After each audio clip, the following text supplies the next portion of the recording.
Actualité. Alors, des nouvelles avec Alexandre Moranville-Ouellette et Stéphanie Villeneuve. Donc, Alex, la Commission municipale du Québec enquête sur le maire de Varennes. Oui, c'est une histoire qui était révélée même un peu plus tôt par notre bureau d'enquête ici qui disait que le maire de Varennes, Martin Danfous, se serait mis en conflit d'intérêts dans une transaction de terrain qui s'est passée justement du côté de Varennes. Parce qu'il y a un avis juridique qui avait été commandé justement par la ville parce que en 2020, il y avait l'achat d'un terrain qui devait se faire par la ville. Okay? Et là, à ce moment-là, M. Danfous, lui, agit pour faire bloquer l'acquisition du terrain par la ville parce que lui-même veut l'obtenir. Et là, bien évidemment, c'est comme mettre les intérêts personnels avant de mettre les intérêts de la municipalité de l'avant. Quand t'es maire, évidemment, c'est pas très bien. Et finalement, le terrain en question a été acheté par sa propre fille, Marie-Charlotte Danfous.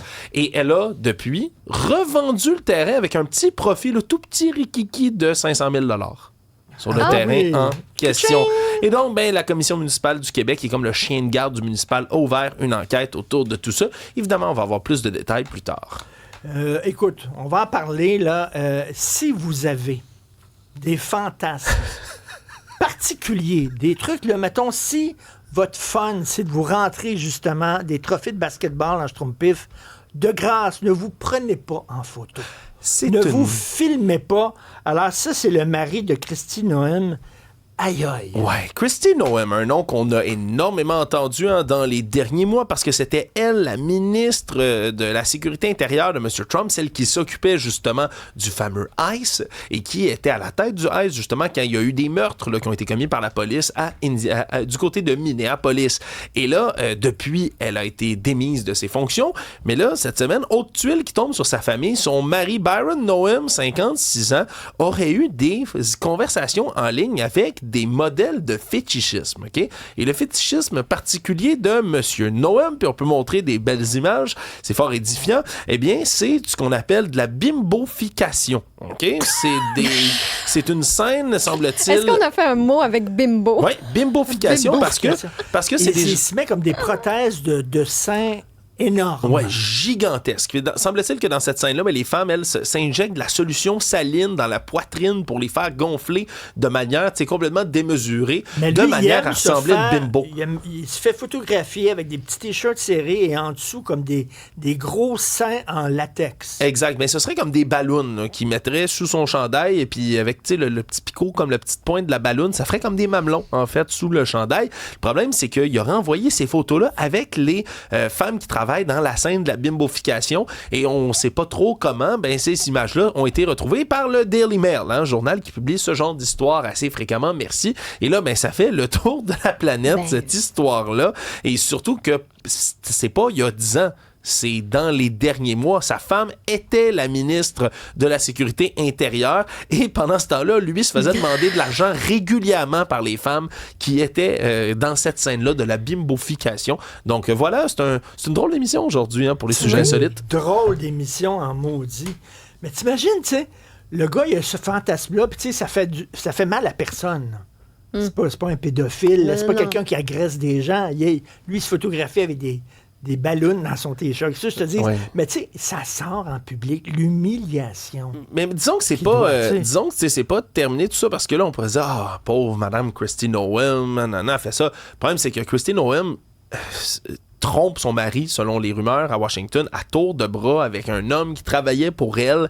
Et ça s'est rendu jusque dans les hearings devant le Congrès américain, là, alors qu'en audience, plutôt, on la recevait, puis on lui posait des questions. Je veux dire, les autres politiciens lui posaient des questions sur ses relations extra-conjugales qu'elle entretenait, parce que semble-t-il qu'elle dilapidait des fonds d'État pour partir avec en jet à des places. Je vous le dis, c'est beaucoup de controverses pour une seule et même famille en très, très peu de temps. Bon, Stéphanie, essaie d'égaliser ça, là.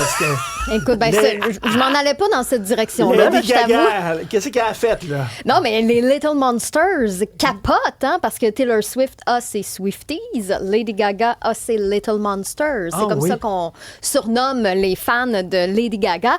Elle arrive dans quelques heures, peut-être même qu'elle est arrivée là, et qu'elle erre quelque part à Montréal. Elle vient nous présenter son Mayhem Ball. Donc, demain, vendredi et lundi prochain, écoutons un extrait.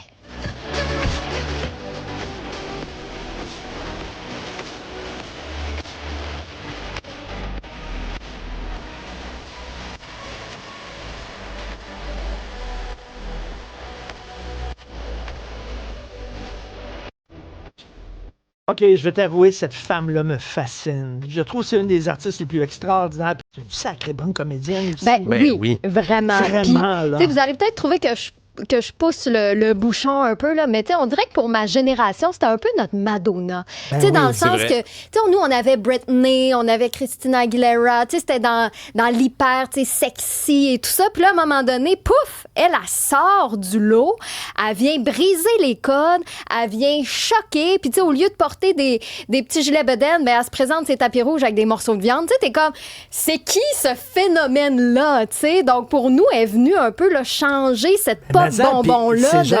Elle a fait passer Madonna pour une matante quasiment, là, quand elle est arrivée. Il y a quand même une génération de différence, mais ça me rappelait un peu, je me disais, ça devait être ça le buzz qu'on a eu un peu avec Madonna. Ben là, nous, on l'a vécu un petit peu avec l'arrivée de Lady Gaga qui faisait les choses différemment, et je vous avais confié que, j'aurais aimé ça, là, aller voir la tournée Mayhem Bald au Centre Bell. Les billets étaient à 400 $, je vous rappelle, et là, je me suis dit, je vais regarder des vidéos sur YouTube, mais 400 $, c'était quasiment une aubaine. Parce que là, on est à la veille du premier spectacle. Là, il y a des billets jusqu'à 5 750 $. Je pensais pas dire ça, mais 400 $, pour voir un gros show, c'est pas cher. Là, c'est sûr que le 400, j'étais quand même dans le pit en haut. Là.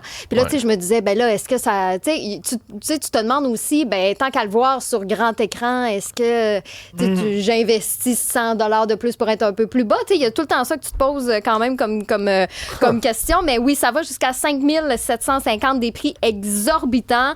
Il en reste, je le dis, mais en tout cas, qui veut se lancer vraiment dans des prix comme ça? Mais il en reste pour les 3 spectacles qu'elle va présenter au Centre Bell. Et Pixmob fait partie de l'expérience. On connaît les bracelets de Pixmob, entre autres Coldplay les a utilisés dans leur tournée. Lady Gaga aussi utilise leur technologie interactive. C'est quand même intéressant d'avoir une compagnie de chez nous, encore une fois, qui brille comme ça avec les plus grands. Donc, attendez-vous à des vagues de lumière, à des éléments dramatiques et tout ça, et ce sera signé par Pixmob. Et là, je me disais, attendez, là, Lady Gaga est là jeudi, vendredi, puis après ça, lundi.